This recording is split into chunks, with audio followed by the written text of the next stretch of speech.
Թողեք վերագրողներին անցնեմ։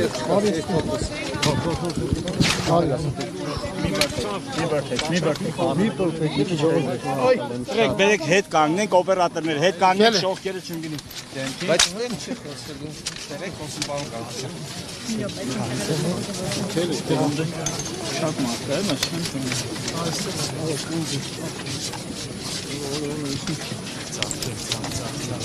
Տվեք ձախ, և ձախ ըտեր։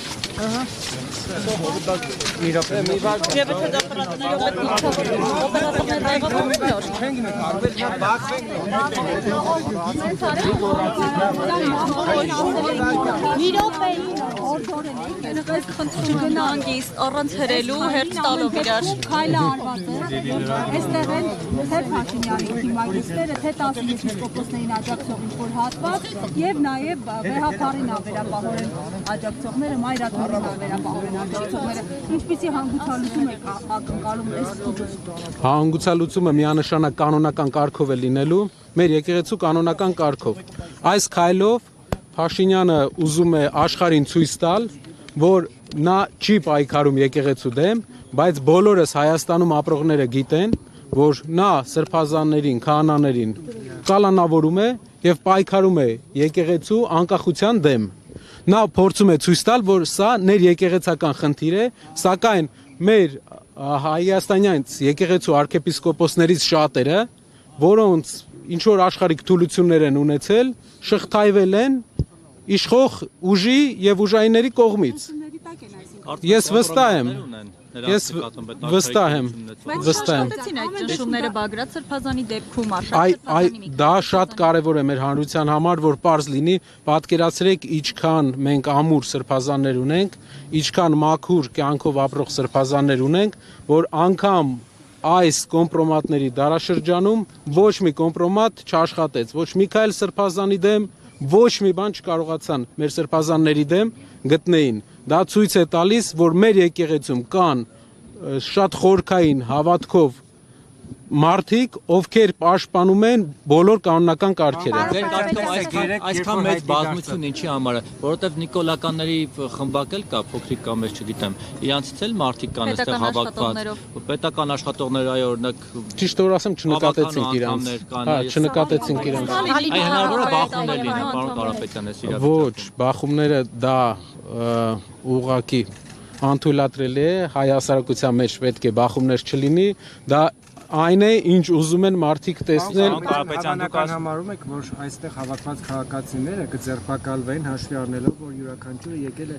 մասնակցելու եկեղեցու պաշտպանությանը, գրեթե նույն հայտարարությամբ ձերբակալվեց Սամվել Կարապետյանը։ Բոլորս եկել ենք մասնակցելու եկեղեցու պաշտպանությանը։ Կարծում եմ չենք ձերբակալվելու։ Պարոն Կարապետյան, ներողություն։ Այո։ Գիտեք, որ վերջին շրջանում նաև քննադատվում է այն խնդիր, ասեմ, հա, որ վեհարանի ներսում կախված է Սամվել Կարապետյանի եւ նրա տիկնոջ մեծադիր նկարը, եւ սա շահարկվում է։ Խնդրում եմ, ասեք ինչու է կախված եւ դուք ինքներդ ինչպես եք վերաբերվում նրան, որ քաղաքացիական անձանց նկարներ են կախված վեհարանի ներսում։ Շատ շնորհակալ եմ հարցի համար, շատ կարևոր հարց է։ Ներկայացնեմ հարցի բնույթը, որտեղ մեր հանրությանն էլ հետաքրքիր կլինի։ Նկարը Սամվել Կարապետյանի, ինչպես նաև հայ եկեղեցու մյուս բարերարների, կախված է վեհարանում, քանի որ վեհարանը հոգևոր, ինչպես Ալեքսանյանը Ալիկը ներկայացրել է, դա կաթողիկոսի աշխատանքի վայրն է։ Վեհարանում, որտեղ որ տարբեր պատմական թանգարանում, վեհարանի թանգարանում ու իմ հիշելով կա նաև Ալեք Մանուկյանի նկարը, կան նաև այլ հայ բարեգործների նկարները վեհարանում, որը հայ եկեղեցու, ինչքան մենք գիտենք նաև կաթոլիկ եկեղեցու ավանդույթների մեջ է։ Դա է պատճառը,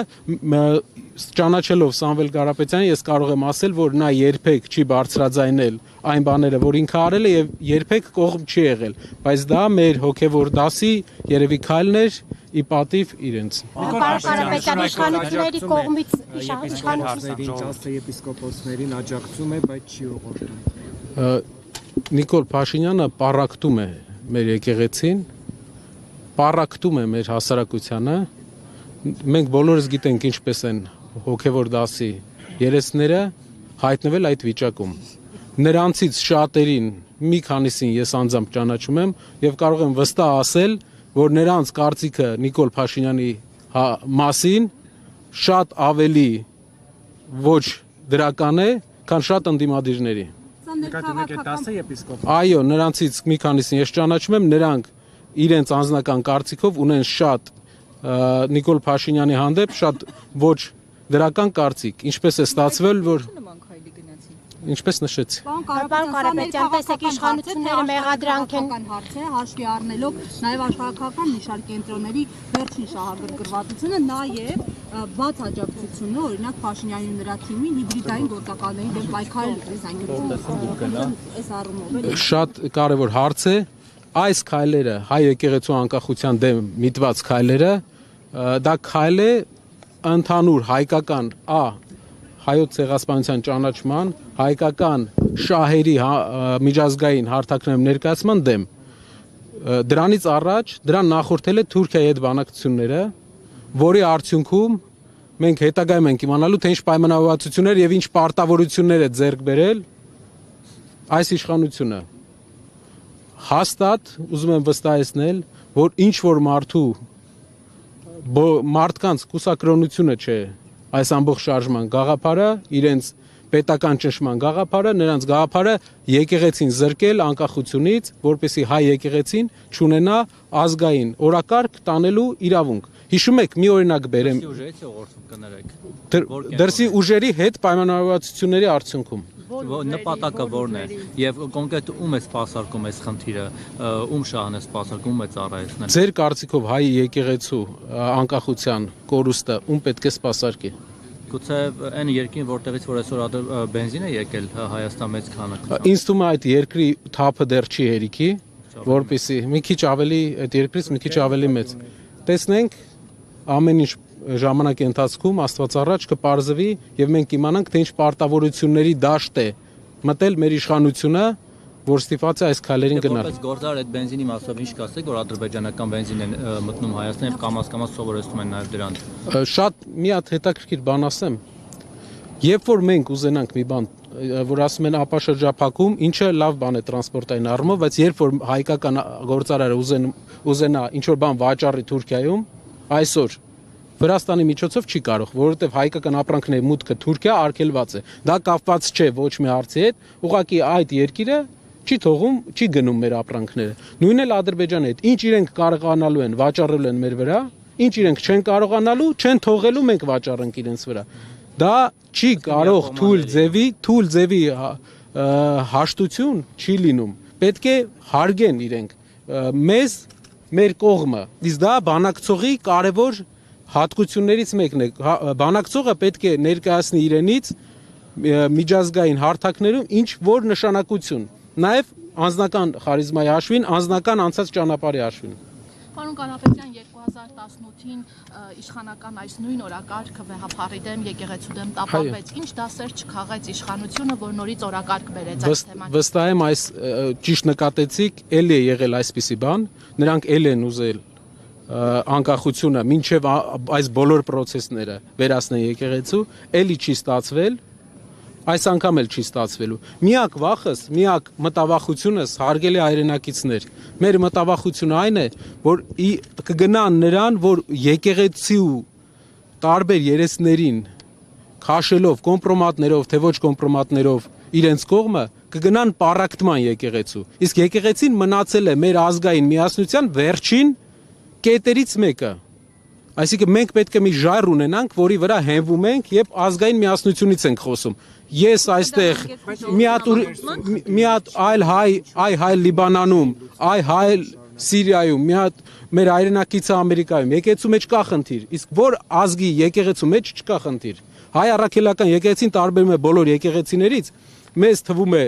թե այդպես չէ, բայց ես վստահեցնում եմ այլ եկեղեցիներից նաեւ իր բնույթով, ինտերիերով, երբ որ դուք նայում եք մեր եկեղեցու մեջ, չկան ոսկե ջրած բաներ։ Դա համեստության եւ ժուշկալության մասին է մեր եկեղեցին։ Տարբերվում է մեր եկեղեցին, ես վստահեցնում եմ ձեզ, իսկ բոլոր Իսկ Բենտլի քշող սրբազանն է մաքրելու մեր եկեղեցին։ Իրենով են փորձ։ մաքրել, որովհետև Իսկ ձեր կարծիքով Փաշինյանն ասում է Bentley չի, Toyota է։ Պարոն Կարապետյան, ասում է անվտանգության հարց է երկրի։ Փաշինյանն է ասում, որ կատողիկոսի մնալը մեր անվտանգության հարց է։ ինձ թվում է ուրիշ մարդու մնալն է մեր երկրի անվտանգությանը շատ կարևոր հարց, որովհետև թույլ բանակցելով ամեն անգամ ինչ որ բան տալով մենք հասնում ենք այսօրվան։ Իդեպ պարոն Կարապետյան մի կարևոր բան Կայա Կալասի հայտարարությանը շատ անդրադարձ չեղավ,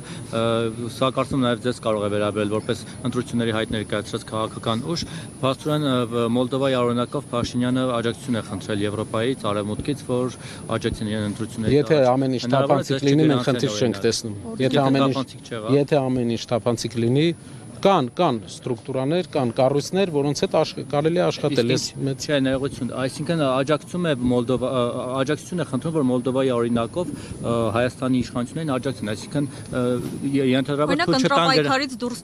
թույլ չտան գրանցել օրինակ այսպես կոչված ինոագենտի անվան տակ ուժերի, իրենք այդպես կձևակերպեն։ Պարզա։ Օրինակ, չգիտեմ, ընդդիմադիր ուժերի։ ՔԼՉ-ի հետ բանակցողները ու ՔԼՉ-ից ամեն անգամ ինչ որ ցույցում ստացողները թող մի հատ իրենց կողքերը նայեն, թե ով ում ազդեցության տակ է եւ ով ում օրակարգն է առաջ տանում։ Ես որոշեն չգրանցել։ Շարունակեմ։ Էս մեկ, երկրորդը հայ հասարակության մեջ կա փոփոխության պահանջ։ Բոլորս միահամուռ կերպով, բոլորս փողոցում, մարդկանց հետ շփման մեջ, այս օրերի ընթացքում մենք բոլոր տեղերը տեսել ենք, որ մեր ժողովուրդը ուզում է փոփոխություն։ Մեր ժողովուրդը ուզում է կայունություն եւ նաեւ համերաշխ, որ ապրենք մեր երկրում, ոչ թե 3 միլիոնով իրար հետ խնդիրներ ստեղծենք։ Այդ փոփոխությունը քաղաքական ուժերը եւ քաղաքական դաշտը պետք է ապահովի։ 3 միլիոն վարչապետը մի երկրի համար շատ է։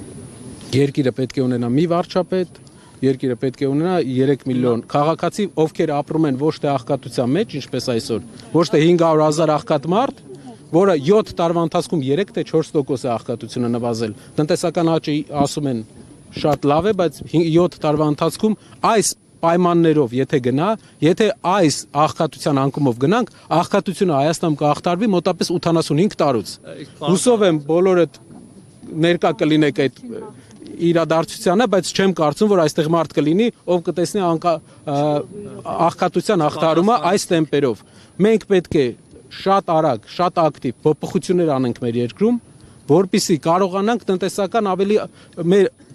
գյուղերի բնակչությանը, մեր փոքր քաղաքների բնակչության աղքատությունից հանենք, բայց այսօր քաղաքական թեմատիկայով ես մի քիչ գնացի ավելի շատ ձեր հարցի հետևից քաղաքական թեմատիկայի կխնդրեի ավելի շատ կենտրոնանանք այն միասնականության վրա, որի վրա մենք աշխատում ենք այսօր եւ թույլ չտանք որևէ անախորժություն, այլ միայն այսօրը լինի ամերաշխություն։ ԿՊ-ից ասում էին, որ դուք քաղաքական այսպես ենթատեքստ եք տալիս, գալիս եք թեև եպիսկոպոսների հայտարարության մեջ էլ քաղաքական ենթատեքստ, ամեն դեպքում ասում են հասեք քաղաքական օրակարգերով գնում են մայրացվող։ Եկեղեցու ներքին գործերի մեջ եք խառնում։ Ասում են Քոչարյանն ու Տաշիրեն գալիս են այստեղ գրող։ Այսինքն ԿՊ-ն խոսում է եկեղեցու ներքին կաթողիկոսը մենք որպես հավատավոր հայրենիներ գիտեք, որ միշտ հայտարարել ենք եւ իրենք էլ գիտեն, որ բոլորն էլ գիտեն, որ մենք միշտ այստեղ ենք լինելու, միշտ լինելու ենք մեր եկեղեցու կողքին։ Ինչ վերաբերում է եկեղեցու գործերին, երևի հայկական բոլոր առաջնորդներից ամենաշատը իրենք են անում,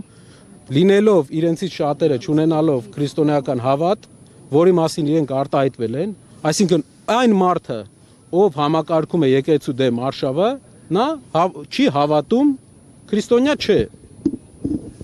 Նա հայտարարել այդ մասին։ Ինչի մասին է խոսքը։ Իրանք ուղղակի քաղաքական օրակարգ են անում։ Մենք ունենք նախագահի պաշտոն մեր երկրում։ Ասում են շատ լավ մարդ է, բայց երբ ԿՊ-ական դարձավ նախագահ, մենք զգում ենք նախագահան ինչ գործ է անում։ Նույնն էլ ուզում են բոլոր մյուս կառույցների վրա։ Չի եղել։ Պարոն Կարապետյան, չպատասխանեցիք իմ հարցին, եթե որոշեն արևմուտքի աջակցությամբ չգրանցել ընդդիմադիր ուժերին, այդ թվում ձեզ, ինչ եք անում եւ ինչ եք անում, որ կանխեք այդ։ Դա երբ այդպիսի բանի խնդիր լինի, արդեն մենք հանդես կգանք